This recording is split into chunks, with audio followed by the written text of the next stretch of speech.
So now we talk about the ordination of Mahaprajapati, Yashodhara, and the 500 women.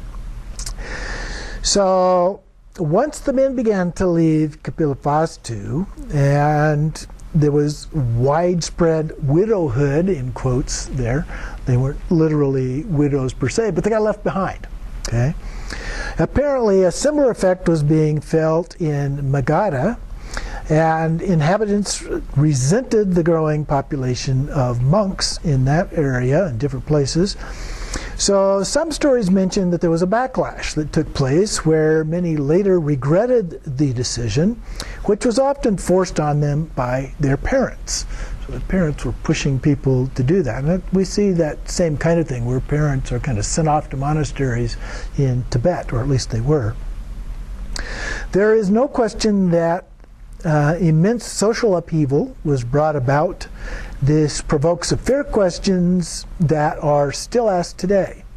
Isn't it hypocritical that the Buddha taught the way out of suffering and yet was himself the cause of suffering?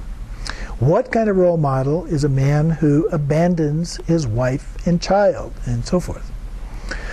It would still be too early to call it Buddhism. From the beginning, only men had taken ordination as celibate monks, but soon enough ordination, or going forth into homelessness, as it was called, became an attractive option to women as well. For lay disciples, both female and male, this new path could be fulfilling while posing little or no disruption to family life.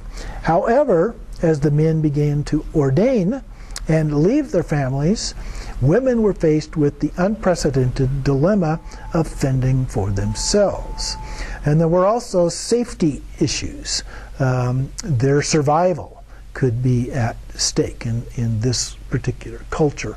The women that were by themselves were at risk. There was also a precedent for ordination of women. The Jain religion, contemporaneously with this, began ordaining women. And so the Buddha was certainly aware of the Jain tradition, and so that may have been a factor here. And so it would have only been natural for women to turn to the Buddha and his ministry for a surrogate patriarchal system. Not that patriarchal systems are a good thing to have, but that was what they were used to. The stories further suggest that Shakya women wished to follow their loved ones, husbands and sons, however separated by conventions of monasticism. Entering into formal discipleship would have appealed to women, not only as an expression of their spiritual aspirations, but also as an attempted means of retaining protection, familial connections, and a sense of community. So a variety of things that certainly could have played out as a part of this. Virtually nothing is said in the legends about the fate of the children during this time of upheaval. It is widely known that the Buddha's mother, Mahaprajapati, became the first Buddhist nun. At issue is the Buddha's apparent reluctance toward ordaining women. When he finally agrees, his imposition of 8 additional rules, all of them misogynist to varying degrees, apply only to nuns. Adding to the confusion is his assertion that the same passage, that women and men have the same potential to attain enlightenment. Kind of contradictory. More questions arise. Did the Buddha ever really say any or all of this? Was he a misogynist? Why would he add these 8 extra rules? Was this passage added or altered by misogynist monk editors later? The field is divided. Here we will look at the stories that appear outside of the Pali Canon from both Pali and Sanskrit sources. And not all Pali sources are in the canon, so there's other ones out there too. According to some accounts, it is Yashodhara and not her mother-in-law who requests ordination. In Kangyur, Buddha's 3 wives, Yashodhara, Gopa, and Mrigaja, along with 60,000 women of the harem, convert. All except Yashodhara, who stubbornly holds out hope that her husband will return to her. Soon, however, she converts as a lay disciple, followed by her ordination as a nun. In a Sinhalese story, here Yashodhara has succeeded Suddhodana as queen of the Shakyas, and she has no interest in remaining queen. Soon she is ordained and becomes acclaimed as the former wife of the Buddha. She moves to Rajgriha to escape her fame. In the Kangyur, there's a story that one of Shuddhodana's chief ministers, Mahanaman, after a Dharma teaching, raves about the teaching to his wife. Apparently, women had not yet been allowed to attend the Dharma teachings, because Mahanaman asked the king's permission for women to be included in the assemblies. Shuddhodana refuses. Mahanaman then asks Mahaprajapati to make the same request to the king, and she succeeds. But when they arrive, a monk bars them to enter because she is wearing too much jewelry. She then sends her servant girl back to town with her jewels. We also see that this permission, when granted, extends to the women of all castes, and that a servant girl shares equally with the other women's passion for Dharma teachings. So, an interesting aspect of the story. The Sinhalese text says the women went together to beseech the Buddha for ordination. Mahaprajapati made their case 3 times. The Buddha refused, and soon after he left, soon after that he left Kapilavastu to resume his teachings. Passionate in their resolve, Mahaprajapati and the 500 Shakya women decided to follow him. Can't escape me. They walked more than 400 kilometers to Vaishali, where the Buddha was residing. In the Kangyur and Sinhalese record, they were not allowed entrance. Here, Ananda finds her and is shocked to see his queen in the multitude of bedraggled Shakya women. And so Mahaprajapati repeats her original request for ordination, which Ananda relays to the Buddha. Ananda petitions the Buddha 3 times. The Buddha demurs, not exactly saying no, but showing reluctance. In the Pali Canon, 3 times he replies, "Be careful, Ananda, of going forth of women." Again, ambiguous. The Sinhalese text, he repeats, "Ananda, seek not to have females admitted to the profession," which is also somewhat ambiguous. So now Ananda intensifies his case respectfully but boldly, reasoning that the Buddha should reconsider Mahaprajapati's request. In the Sinhalese variant, Ananda points out that there is precedent from the Buddha's previous lifetimes, and so he recites that. And the Buddha is described as pleased by that argument, and Ananda now skillfully changes the subject, asking if women are capable of attaining the same states of mental freedom or perfection as men. And when the Buddha says yes, Ananda argues that Mahaprajapati is the Buddha's own beloved adoptive mother. How could the Buddha possibly refuse her request? With the Buddha then assents with the condition that Mahaprajapati agree to the 8 extra rules for nuns. Mahaprajapati is overjoyed, accepts the conditions. The Buddha appoints her chief of all nuns.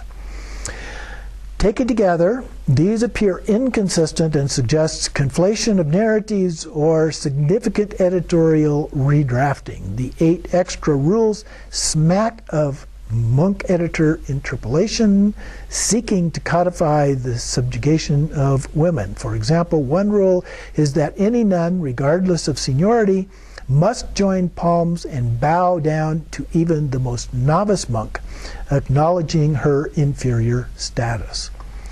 So these rules remain in effect today, as we mentioned before. Evidence finds them completely out of character for the Buddha, however. There's another Sinhalese variant, which seems to suggest that the Buddha still favors the lay faith option over monastic ordination for women. But another issue that comes up related to this, which I think has a little bit more credibility perhaps, is one of timing. We learn that the Buddha always intended to ordain women. I remember one of the stories that he intended to have ordained both males and females. Just not so soon because of a potential social backlash. In addition to that, there's a logistical challenge for which he was yet unprepared. A monastic community of men, and now hundreds of women. So much so that it was just too soon to manage all of that. They all needed food, clothing, and shelter, protection, particularly for the women. And now he had this burgeoning responsibility for hundreds, if not thousands, of homeless women and men. So to me, that certainly makes sense. A lot of the stories vow for the numbers of people that were participating. Hundreds might be more likely than thousands, but who knows? I mean, it could possibly have been that. And how do you deal with a bunch of homeless people where you need to have food, clothing, shelter, and so forth for them? And that may have been an overwhelming task at the time. Moving on, however,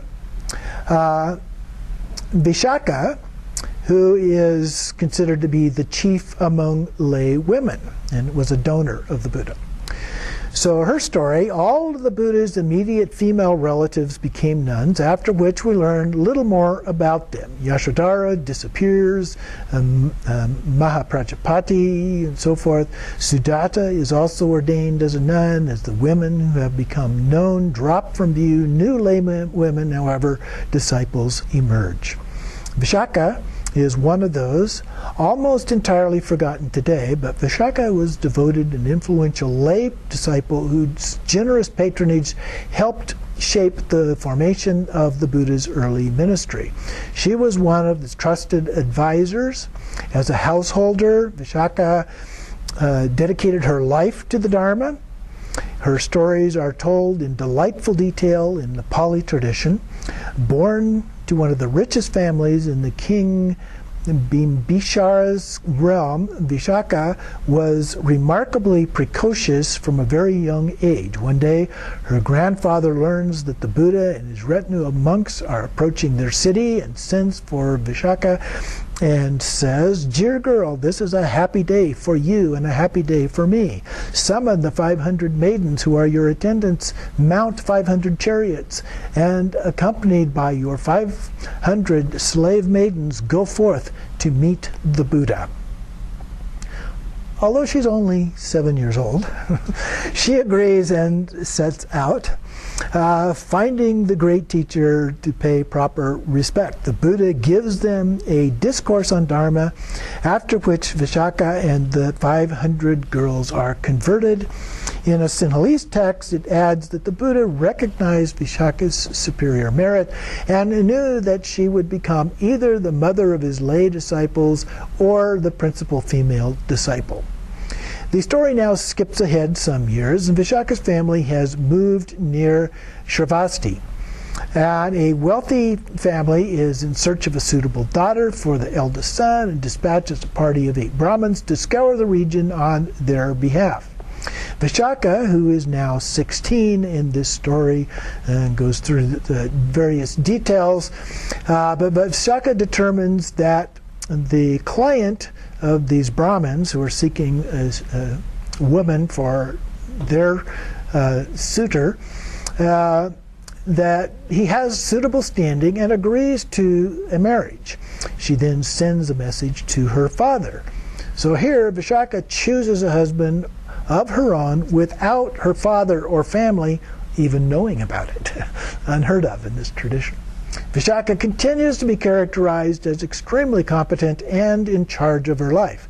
She is described as having wisdom and intelligence as keen as the edge of a diamond. For their marriage, Vishaka's father puts her in charge of the hospitality details. Vishaka generously arranges superior lodging, food, and entertainment for everyone. But trouble lies ahead.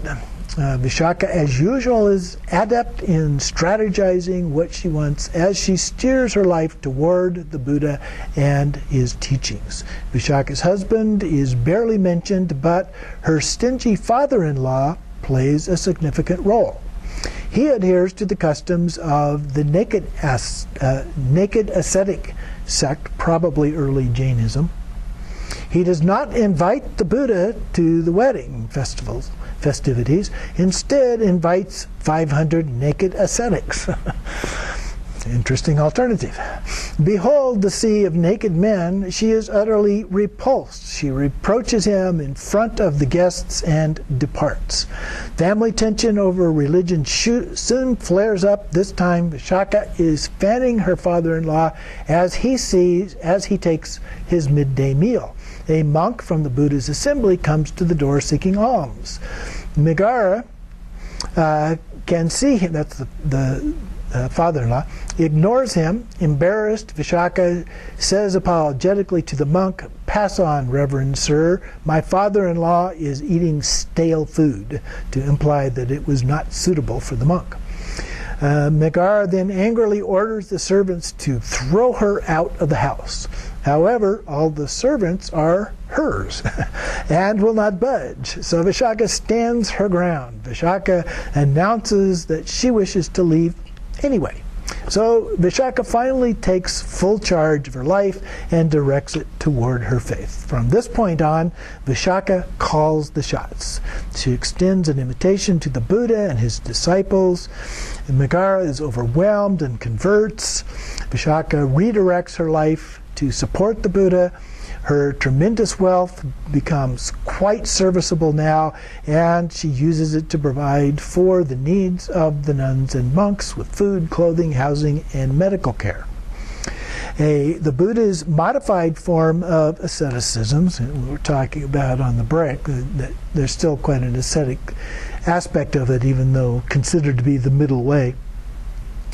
So the form of asceticism that endorses a simple life rather than mortification allowed for Vishaka's creativity in devising ways to relieve physical hardships. So she, through her philanthropy, selling some jewels that she was given for her wedding, the Buddha suggests that she asked the Buddha, and he suggests that she build a new dwelling place for his ever-expanding community of monks. On this occasion, the Buddha refers to her as his daughter and praises her with the words, "The mind of Vishaka inclines to the doing of all manner of good deeds." So Vishaka observes and the living conditions of the nuns and monks with so few resources at this time. They were often hungry, ragged, cold, and sick. Early nuns lived as itinerant forest dwellers and without male protectors, were subjected to widespread violence and rape. According to stories found in both the Pali and Sanskrit sources, a turning point for women occurred following the rape of a nun, Upalayarna. The Buddha then asks the king to build a monastery for the nuns within the city walls so they would be protected. He agrees, and regulations aimed at protecting nuns were also added to the monastic code. For example, nuns could not travel alone in dangerous places or sleep alone at night. Returning to Vishaka, she is said to have fed 2,000 monastics per day, freely distributed medicines. She came and went frequently, attending teachings and seeing to the needs of the clergy. However, changes on a large scale required the Buddha's permission. So one time Vishaka asked the Buddha if he would grant her 8 favors, 8 specific areas of need that she wished to fund. Robes for the rainy season, food for visiting monks, food for monks setting out on a journey, food for the sick, food for those who nurse the sick, medicine for the sick, wholesome food of rice porridge as a staple, and bathing garments for the nuns, who often bathed naked and were often side by side with prostitutes who made fun of them. The Buddha is very pleased and grants them all. An important story from the Pali Canon demonstrates the Buddha's confidence in Vishaka's knowledge of the Dharma and places her as an equal to Mahaprajapati. Here he requires a representative from each of the four assemblies, laywomen, laymen, nuns, and monks, to help resolve a dispute among quarreling monks. So apparently it was a custom that you would form this group, a representative group, and then they would listen to the stories and each make a decision or a recommendation about this. So Vishaka represented the laywomen, Mahaprajapati the nuns, and two men representing the other groups. So to hear the dispute separately and to rule. And women and men, lay and ordained, were equally entrusted with this task. Vishaka never showed interest in taking ordination herself. Her spiritual life as a lay woman dedicated to the Dharma was equally fulfilling, and joyful generosity was her path. The Buddha declared her the chief female lay benefactor. So then we get to the deaths of Buddhism's first nuns, Mahaprajapati and Yashodhara. While little more is said about them in the legends, we learn about their deaths from several hagiographic accounts from the Pali tradition. Both are elderly and leaders of large assemblies of nuns. They now choose to seek death for them, nirvana, on their own terms. But first, they must get the Buddha's permission. Their death stories are very similar. Both hagiographies were likely composed by women several centuries after the death of the Buddha. These stories provide religious paradigms for lay women. So first we have Mahaprajapati. She returns from a meeting with the Buddha that has stirred thoughts of death. Dropping deeply into contemplation, she sees Buddha's senior disciples will soon pass into nirvana, after which she, or her exalted son, will also depart. As his mother, she does not want to outlive her child. She makes a plan to request the Buddha's permission to die. The lay women lament that she will leave them destitute. Mahaprajapati addresses them all. This is the time for drums of joy. Why are you crying, children? If you have love for me, and if you all appreciate the Dharma's great stability, then strong and fervent you should be. The great Buddha made women nuns only at my beseeching. If you love me, be like me and follow after him. Her 500 women disciples decide to follow her into nirvana. In the Sinhalese legend, Mahaprajapati asks his forgiveness for any transgressions. The Buddha's response is, the Queen Mother need not be forgiven, as there is nothing to forgive. He grants her wish to enter nirvana. It should not be taken literally that Mahaprajapati was the first of the Buddha's disciples to die, though. Before her departure, the Buddha requests that she perform miracles to remove any doubt from the minds of witnesses that women too can attain nirvana. So in the Pali Canon, Mahaprajapati rises repeatedly into the air to the God realms and back, proclaiming to all who will hear her devotion to the Buddha. She fills the sky with images of herself, repeating his praises, and 500 nuns also take their turn. In the Sinhalese account, she bestows the blessing on her son, while remembering his mother, her sister, Maya. Finally, Mahaprajapati departs that night, attaining nirvana simultaneously with her company of nuns. And various miracles then continue in the story. So now Yashodhara, which is very similar. Sitting quietly in contemplation, she determines that the time has come for her to enter nirvana. She is 78 years old. Rahula, Shuddhodana, Mahaprajapati, and Nanda have all died. She reflects that she was born at the same moment of her husband. They should also die at the same moment. With special insight, she sees that she will pass into nirvana in 2 years. However, because now he is the Buddha, it would be improper for her to leave at the same time. Yashodhara makes the resolution to pass into nirvana that very day, seeks the Buddha's permission, makes a request. The Buddha assents, but with a caveat. Before passing into nirvana, she is to display various miraculous powers that demonstrate her superior level of attainment. Sounds just like the other story.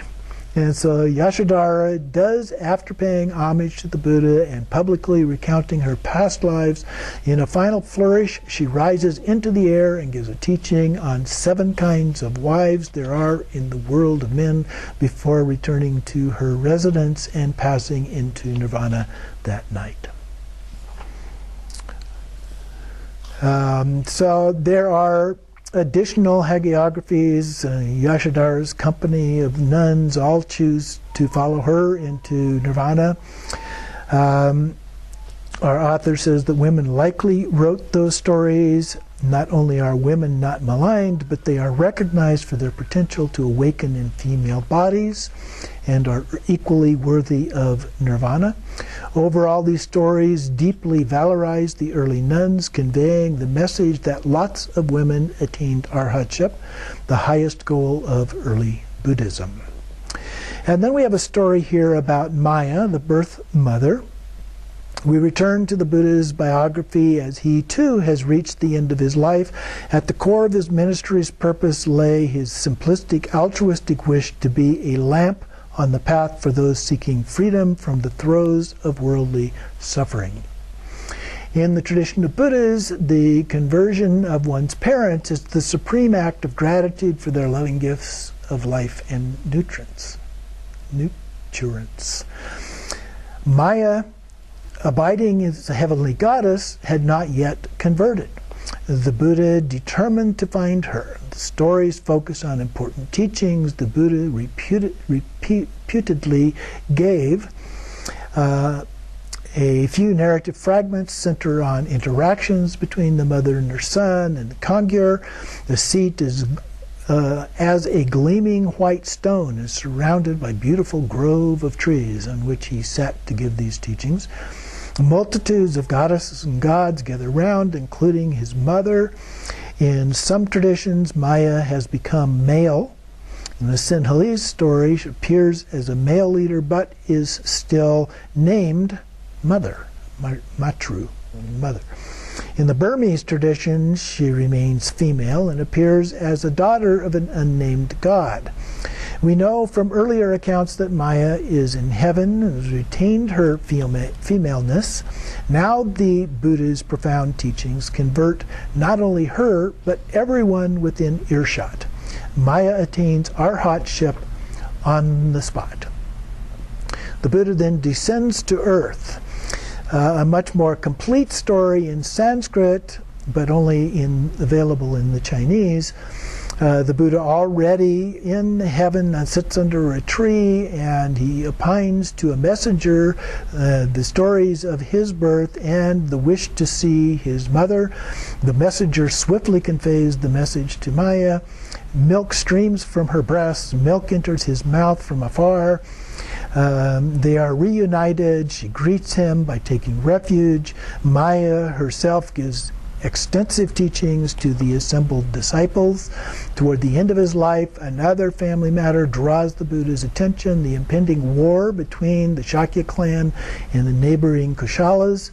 He is saddened by the imminent suffering, and his immediate family members have long since left, yet the Shakyas are still his kin. In the Kangyur, his compassion aroused, the Buddha makes his way on foot to his hometown. Although he cannot avert the impending disaster, he offers his people teachings to free them from the pangs of rebirth. Many more convert, and then soon the Kushalas surround the city, upholding their belief in nonviolence. The Shakyus issue a proclamation forbidding anyone to kill. But the slaughter ensues. By the end of the Buddha's ministry, many wealthy patrons like Vishaka had donated land and resources such as monasteries and dedicated parklands dotted with landscapes. And there is another story, we're running late on time, so I won't go through this one, but another of those lay practitioners who donated significant resources to what was going on as a part of his teachings. So finally we get to the Buddha's parinirvana. The Buddha's final days, death, and the immediate aftermath in the Pali Canon includes almost no mention of women. Other Pali and Sanskrit sources have preserved fragments. They tell us a little more, particularly about lay women present at the time of the Buddha's death, which kind of gives us a hint that maybe the stories have been written out of the Pali Canon as a part of that, the fact that they exist in other sources but somehow are missing in the Pali Canon make it a little suspicious.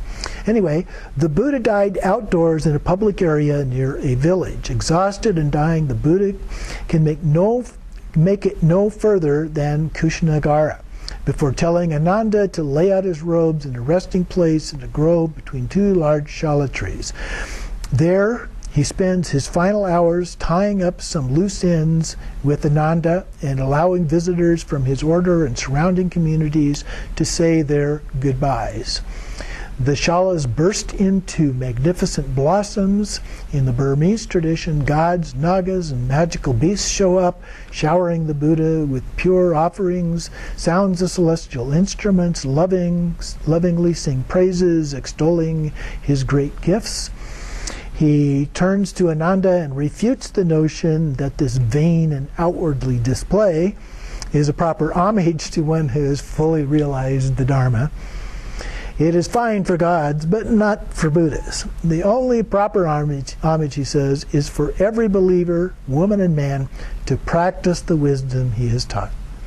Only those who practice his teaching can deservedly be called Buddhists.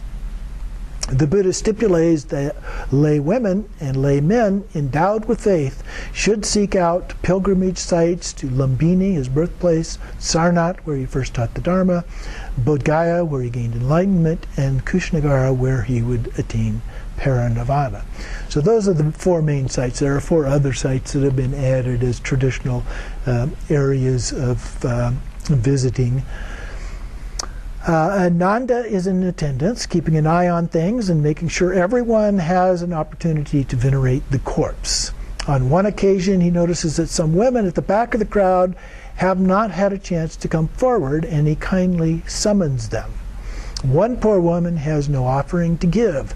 Overwhelmed by grief, her tears fall on the Buddha's feet, permanently discoloring them. Later, the monks reprimand Ananda for allowing the Buddha's feet to be stained. They also rebuke him for apparently allowing women to see the Holy One's naked body. In the Kangyur, however, it was the Buddha himself who uncovered his body to illustrate his final teaching that all component phenomena are subject to decay. It is possible, too, that the allusion to nakedness stems from the women having washed his body in preparation for cremation, which was also a traditional ritual. A funeral rite in India typically carried out by women relatives. On the seventh day, the body is transported to the city for cremation. So that concludes our stories here about the women in the life of the Buddha. Of course, we don't know how literally all of those are true, but it certainly gives us some insight into the possibilities of those, and certainly played a very important role in many, many ways from the time of his birth, or even before his birth, up then through his final death. So that concludes our course on a look at all of the sutras and the various stories related to those.